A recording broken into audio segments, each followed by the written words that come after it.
Hello and welcome to the Oxford German Classic podcast. My name is Santhia Velasco Kittlaus. I'm a graduate student in the Subfaculty of German here at Oxford. And I also coordinate this year's Oxford German Classic essay competition for sixth formers. I host this podcast today to introduce you to this year's text, Der Heizer or The Stoker by Franz Kafka. And I'm really happy to have three guests with me today, Jasmine, Jack and Katie. Thank you for joining me. My pleasure. How are you? Pleasure. Great. Thanks for being here. Before we dive into the conversation about the text, I would like to learn a little bit more about you, as whereabouts you're from and why you do German literature. Let's start with you, Jasmine. Yes, so I'm Jasmine Kaur. I'm currently a second year and I do history and German at Exeter College. I am an international student from India. So it was a quite interesting process to give the admissions test of German, and I was the only one in the entire examination hall. But the reason why I chose German was because 17% of the world's scientific literature is in German. And I was really interested in a lot of fields like psychology, so I did that in school, archaeology, and there's so many German-speaking people who wrote those subjects in German, and I felt it would be wonderful to be able to read them in the primary sources in the original language. And I also love German philosophy, and I recently did like a paper on Nietzsche and Schiller, and you will just fall in love with German the more you study it. That's great to hear. Thank you very much. So you've done German at school as well? No, I haven't. I did it from like the Goethe Institutes because my school didn't offer German. So even if you are not like professionally trained, academically trained in German, I would really advise you to pursue this language nonetheless. I think it's beautiful and you can catch it quite easily. Wow, thank you. This is a really motivating story. Amazing, thank you. What about you, Jack? It's much less motivating. I'm Jack. I do French and German at Jesus College. I'm in second year. I'm originally from Bolton, which is like a town near Manchester in the north of England. And yeah, I did German obviously at school, but that was mostly language, and it was like only when at A level, when we started like sort of exploring more German cinema, in particular like East German cinema like Goodbye Lenin and Das Leben der Anderen, where I sort of started to get a deeper cultural appreciation for Germany. So I think and then we also started doing Kafka as well in at A level, which is where a lot of the interest came from, and it sort of fell down like a wormhole of German literature. Fantastic. Let's come back to that in a second. Thank you. What about you, Katie? I'm also at Jesus. I'm also second year, and I study Spanish and German. German's actually my second language, so I do German beginner. So I only started studying German last year, so I've been studying it for about 2 years now. My experience of German literature, I feel like it's probably not as wide as you guys because I only really started exploring it like in my first year. I did history at school and we learnt about Germany, but we never did much about literature. So I feel like, it's been really great being able to explore kind of a different side of Germany. But I think the first book I read was Kafka's Metamorphosis, actually, which is quite good. Because I'd never read any German literature before, so I feel like it was quite a shock. I feel like Kafka's style is quite distinct. I did read it in translation, obviously, because it was my first kind of German literature book.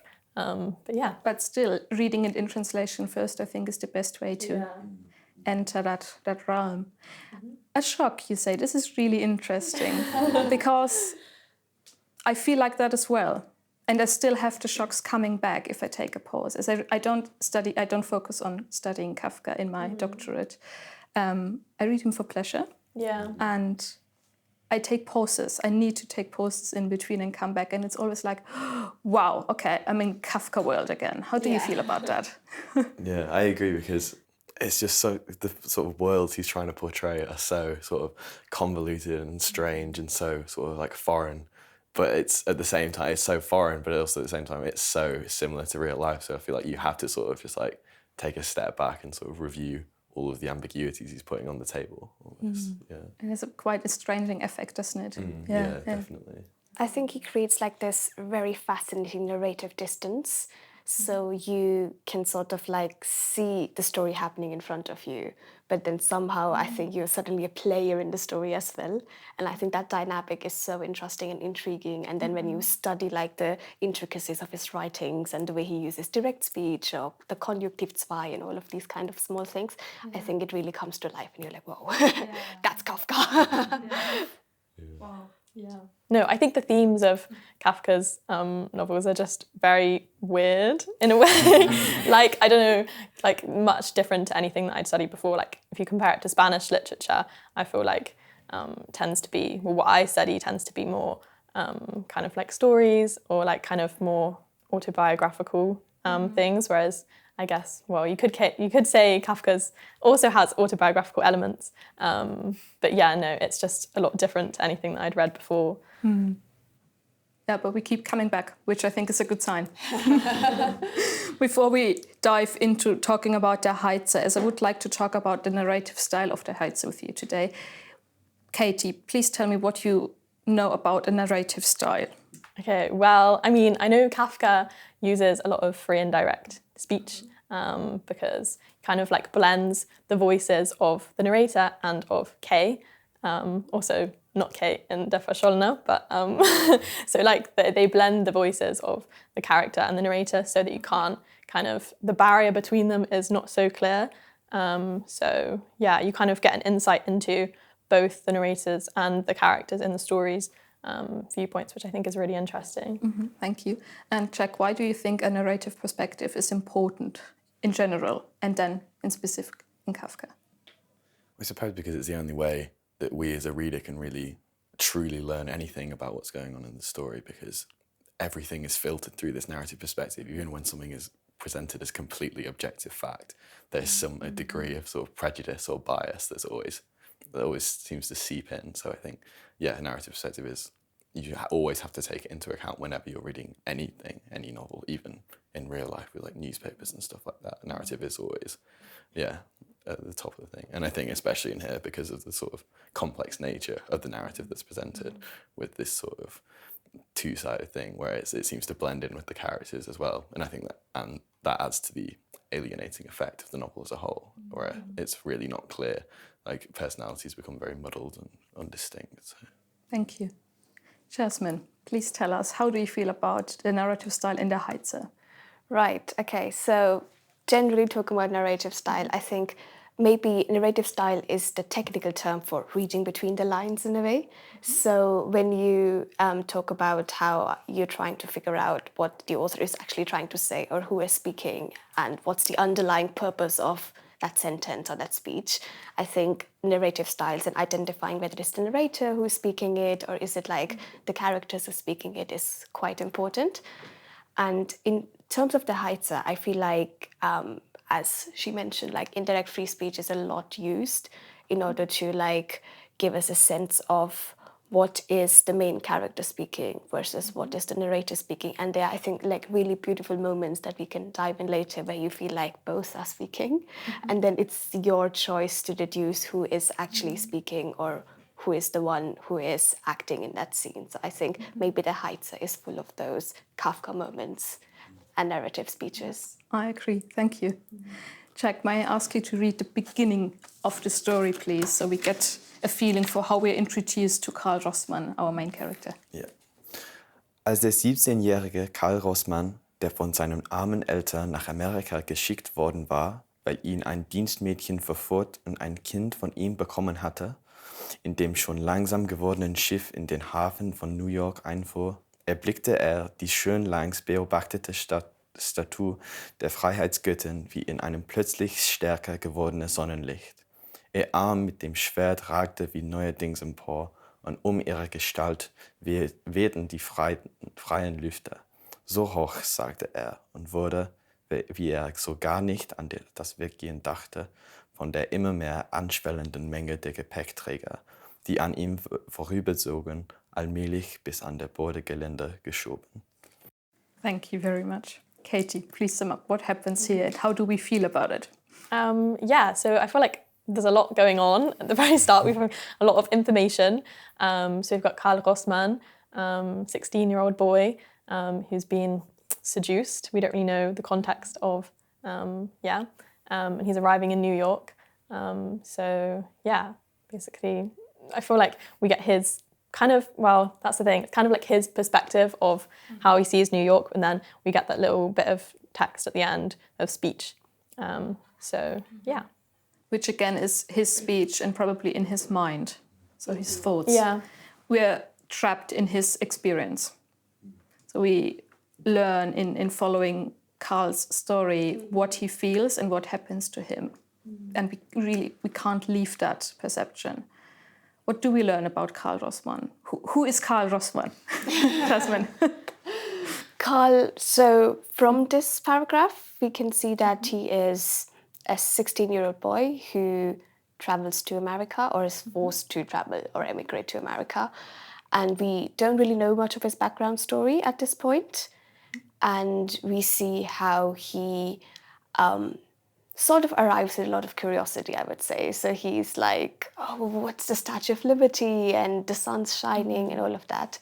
And I think he's going to proceed to sort of find his father and his relatives. And then we see how he actually makes connections in this foreign land and suddenly finds his relatives in there as the story proceeds. I think that's quite interesting to start with, like, a young boy who has been abandoned initially in a way, or arrives in a country where he has no belonging in a way. But then at the end of the story, we see how he forms connections. He tries to help out, reach out to people, and suddenly has relatives and family established. So I think that process is quite interesting to see. It's a process, exactly. Yes.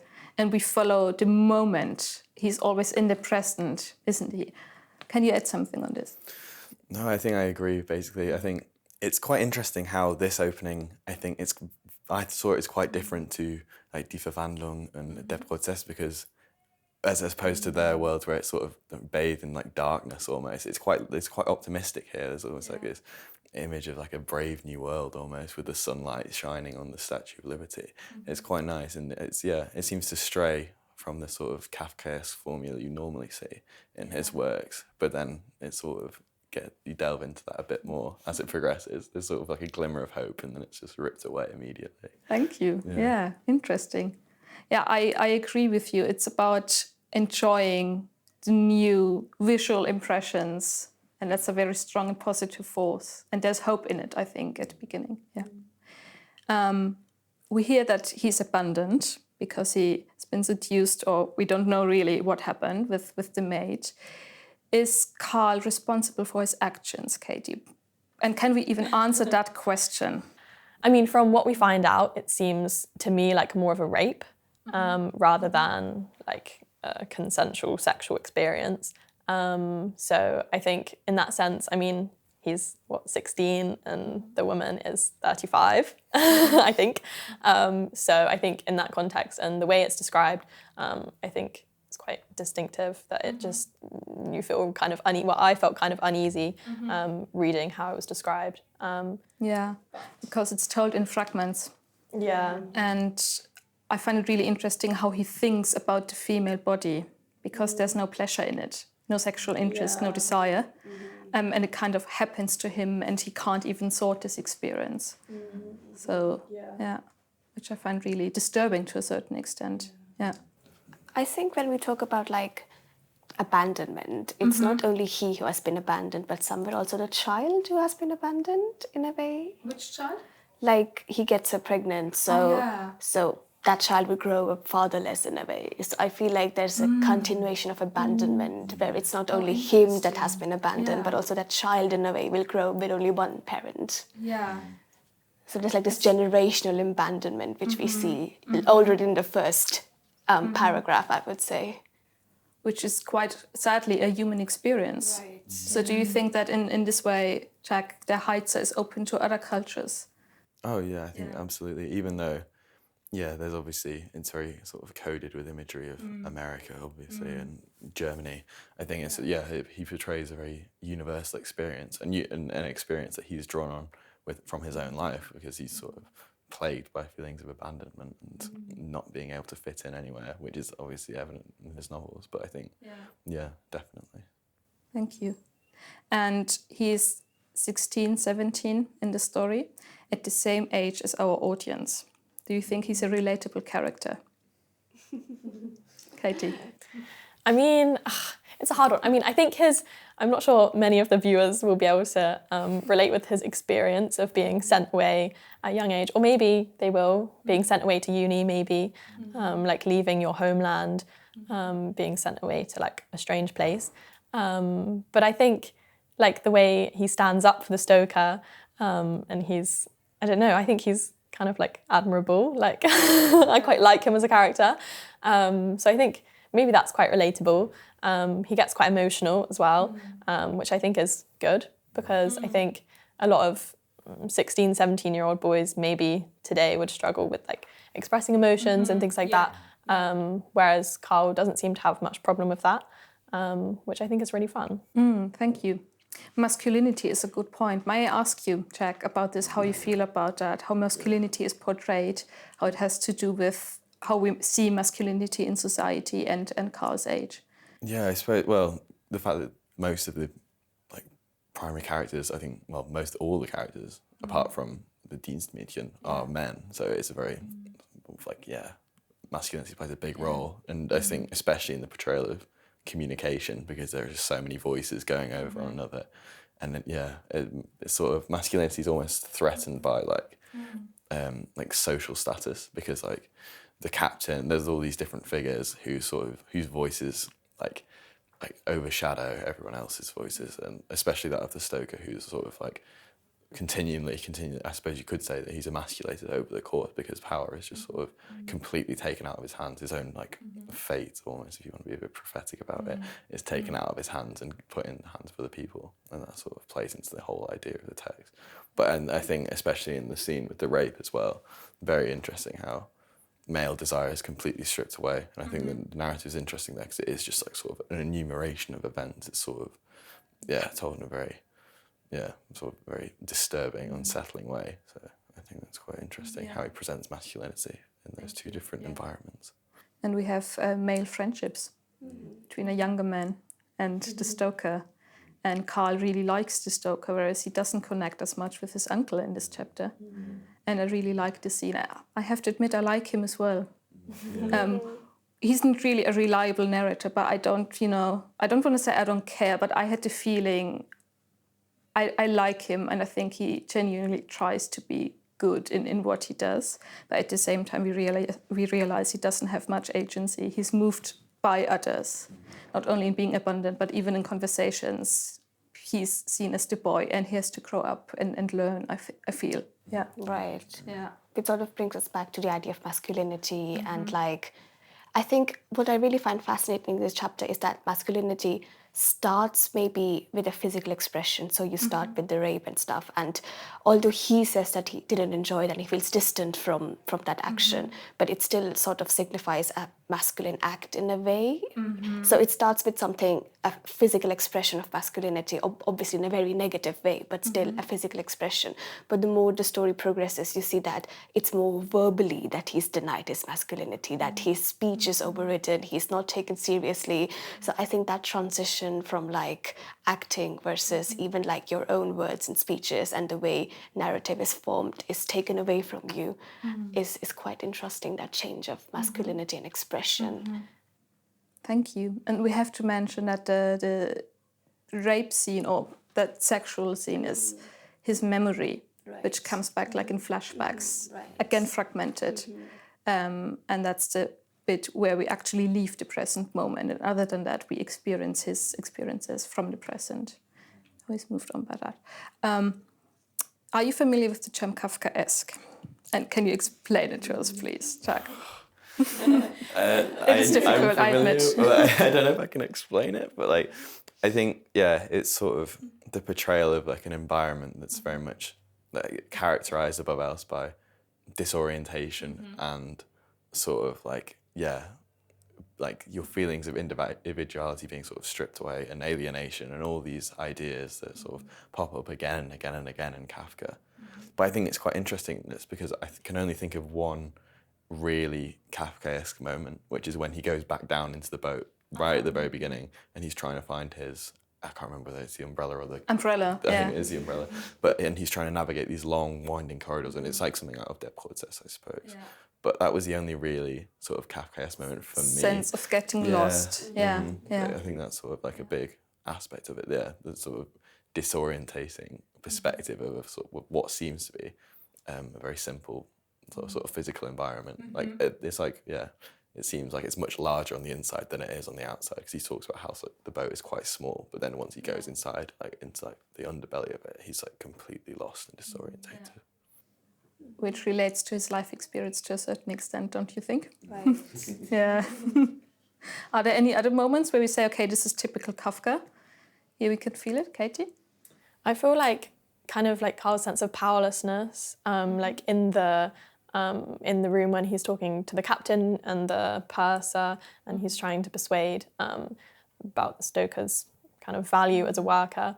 And I think, yeah, kind of Carl doesn't really understand the whole hierarchy and how the ship is run. And I think that's part of like his lack of agency, is just he's kind of been placed into this world that he doesn't really understand, and it's all foreign to him.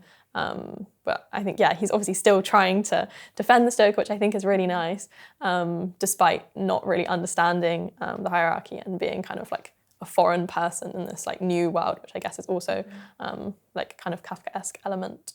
Yeah, and that he trusts the stoker, but we have no idea as readers whether the stoker story is true, as it's just one side of a conflict, and we only see what Carl thinks. What do you think about that? I think that again comes back to the first point you mentioned of how the story is being lived through Carl's perspective in a way. So we dive in immediately into his experiences and we see the world through his eyes in a way. So I think it's like on the second reading you realize, oh, maybe the stoker isn't that truthful, maybe there is some background story to it, maybe the story continues beyond the first chapter, because obviously that's like a fragment of what Kafka actually wanted to write on a whole, so it's a part of a larger book which never got fully completed. So I think it's interesting how you trust the character so much, you're like, I am Carl, and that's how I look at the world, and then suddenly you're like, am I really Carl at the end I've been there, exactly, yeah. And I think that fits in very well with what you both said, with like being that Kafka world where you're like, you immediately trust the characters because it's so smoothly written and you have this diving experience into who they are, and you suddenly feel like you're actually in New York, but then you step back and you're like, maybe the boat sort of represents a bigger metaphor of being lost and not being, you can't trust anything from the outside. So the boat looks like very simple from the outside, but it's so complicated from the inside. So you can't trust characters like that or their stories as well. Yeah, thank you. Do you have anything to add to that? We share that feeling, right? Yeah, definitely. I think the idea of a boat as like a larger metaphor is really interesting for just people in general, about and how it's a appearances. threshold space, as he's actually imagining America and approaching it, but he's not there yet. And when he tries to leave the ship, he fails basically because he lost his umbrella. So it's, yeah, thank you for that. It's really interesting. If you could give our listeners some advice from your experience with German literature, either at university, at school, and private, what would it be, Katie? That's a hard question. I think probably just to like enjoy it, and like I think studying German literature is, once you're reading it, you kind of are constantly trying to analyse it and kind of look into it deeply. But I think like a first reading, just kind of to get your overall impression of it, is important, rather than kind of like pinpointing, oh, here's the narrative perspective, oh, here's this change in that. I think like, you know, your overall perspective should just be like kind of a general overview of like, do you enjoy the book? Kind of like, what are the characters? And then like, yeah. And then I think like an analysis of the novel afterwards is helpful. Yeah, thank you. Jack. Yeah, I agree. I think focusing on your feelings more than anything else, and not necessarily going into a book like trying to find the like key meaning or like what the author's put there deliberately. I think you sort of make your own meaning in a way. And I think, yeah, I think when it comes to German literature also, just sort of like, if you really enjoy something, there are so many different paths that you can go on. So I would just recommend sort of like pinpointing, picking and choosing different like eras and like different authors, just to see what like following the curiosity exactly and emotions to a certain extent. Yeah, this is how I do it still. Jasmine, thank you. I would say, I think I found German literature very relatable for me personally, despite being this international student from a very different cultural background. Interesting to know more about that. Yeah, so whenever I think I read German literature, so I still remember how I read Die Rote Zora when I was young, and that's sort of like this rebellious children book where there's like this gang of orphan children who roam around the city. And while I had much less freedom than those children when I was growing up. Growing up in the capital of India, you have like a lot of restrictions and you grow up as this female child in a household. I think reading that book made me realize, oh, I want to like explore the city. I want to go out. I want to be that rebellious child. So it's sort of like you relate to those characters, although they're like miles and miles away from your culture and geographical location. So I think when you read a book or you approach it, don't forget that you're sort of trying to find a part of yourself in that story, or trying to discover a new part of yourself that you never knew existed, because books open new worlds to you in a way. And it sounds very philosophical, and I apologize because I just completed like the German philosophy paper and I'm just coming from that tutorial. So we're at the end of the academic year. Absolutely. So this is how I'm going to end my second year, no better way to do it. So I would say don't like forget to find what you're looking in literature more on a deeper level. And I think that what makes discussions more enriched, because if you bring your own perspective to it, be like, I relate to that character, what if those were the life circumstances? Or I read another book and I could form a bridge between these two literature texts. I think that just makes literature much more interesting. So yes, it is an academic subject.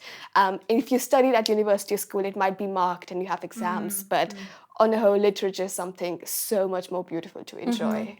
Thank you very much. I find it inspiring to hear your thoughts, and I share them, as sometimes I feel like I live with certain characters and I have them in my life for the time I spent with them in reading their story.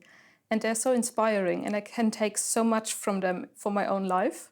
Looking back on the history of my own readings now, I realize that certain literary characters have changed me. And I think that's a very beautiful form of power that comes with literature, isn't it? Right. Thank you so much for your time today. It was really fun to discuss the Heizer with you.